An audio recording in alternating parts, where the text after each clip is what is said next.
Salah samarat, kata Nabi bacanya 3 kali. Lam yadurrahu syai'un, dia tidak akan terkena mudarat apapun juga. Subhanallah. Ya. Jadi kalau ada pertanyaan, adakah menghindar dari musibah, terselamatkan dari COVID-19?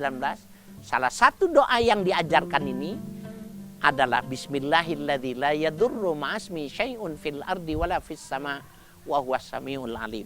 Atau kita mau membaca doa yang tadi, ya, yang menurut periwayatan ketika digambarkan rumahnya Abu Darda terbakar.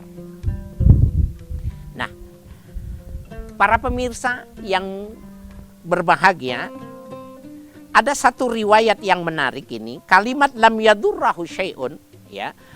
Dalam satu riwayat ada seorang yang namanya Ibnu Utsman, Aban wa huwa Ibnu Utsman. Ya. Seorang namanya Aban dan dia adalah Ibnu Utsman, putra dari seorang yang bernama Utsman. Qad asabahu tarfu falijin. Orang ini terkena sedikit lumpuh. Ya. Dan ini kan sekarang lazim ya, ada orang stroke ringan. Jadi kalau sekarang bisa kita artikan itu secara mudah, tarfu falijin itu stroke ringan.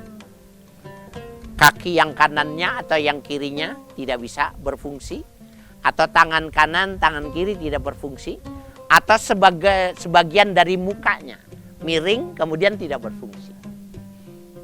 Nah, di zaman dulu pernah terjadi semacam itu. Ya, diceritakan ini. Faja'ala rajulun minhum yanzuru ilaihi nazran syadidan. Maka orang-orang yang ada di sekelilingnya itu mendatangi, menjenguk, ya, dengan pandangan yang sungguh luar biasa, memberikan atensi ketika tetangganya itu kena stroke ringan. Kenapa dia kena stroke seperti itu? Subhanallah, ya. Nah, yang menariknya, ketika orang bertanya kenapa kok bisa terkena ini, kok bisa terkena stroke, kenapa bisa lumpuh setengah, kenapa bisa terjadi semacam ini, ya, dia mengatakan kama hadastuka wallahi makana alayya yaumun illa wa ana aquluhu illa al-yaumul ladzi asabani fihi fa ini, ya, ansaitu li maudi'il qada. Sebagai aku pernah menceritakan, demi Allah setiap hari aku membacanya, kata dia. Kecuali suatu saat aku lupa, dan pada saat aku lupa itulah serangan stroke itu datang. Subhanallah. Nah, jadi yang mesti kita pahami, ya, para pemirsa, bapak-bapak, ibu-ibu sekalian, adik-adik yang berbahagia, hendaknya amalan ini kita benar-benar memeliharanya seperti kita memelihara tubuh kita. Ya, kalau kita setiap hari pada saat kita terasa badan kita lengket, badan kita bau, maka kita cepat mandi. Ketika terasa lapar, maka kita kemudian cepat makan.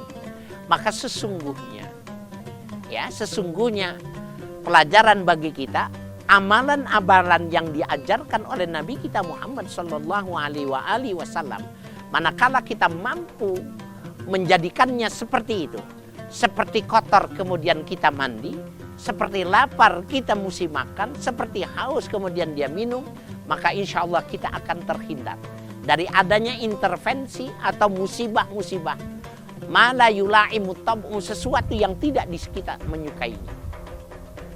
Itu kita bisa menghindar, ya. Nah, pada saat dia lupa membacanya, pada saat itu dia mendapatkan musibah. Ini menunjukkan kepada kita, ya, betapa kaedah yang diajarkan kepada kita, bimbingan yang diberikan kepada kita sungguh luar biasa. Kita baca, ya. Ayo kita baca para pemirsa. Bismillahilladzi la yadurru ma'asmi syai'un fil ardi wala fis sama wa huwas samiul alim. Kalau yang biasa membaca Hizib Nasr, ya, biasa baca Hizib Nur, ya, yang biasa membaca Ratibul Haddad, yang biasa baca Ratib Al-Atas, maka kita akan sudah terbiasa. Jadi kalau ingin mulazamah membaca dari yang saya sebutkan itu, hizib-hizib itu tadi, maka insya Allah sudah termasuk di dalamnya kita membaca sebuah proteksi diri. Ya, syaratnya kita membacanya 2 kali dalam sehari. Subuh sebagai perlindungan di siang hari dan malam sebagai perlindungan di waktu malam sampai subuh. Mudah-mudahan kita bisa mengamalkannya dan mudah-mudahan saya dan para pemirsa dimanapun Anda bisa terhindar dari COVID-19 dan musibah-musibah lain. Subhanakallahumma rabbana wa bihamdik. Asyhadu an la ilaha illa anta astaghfiruka wa atubu ilaik. Wassalamualaikum warahmatullahi wabarakatuh.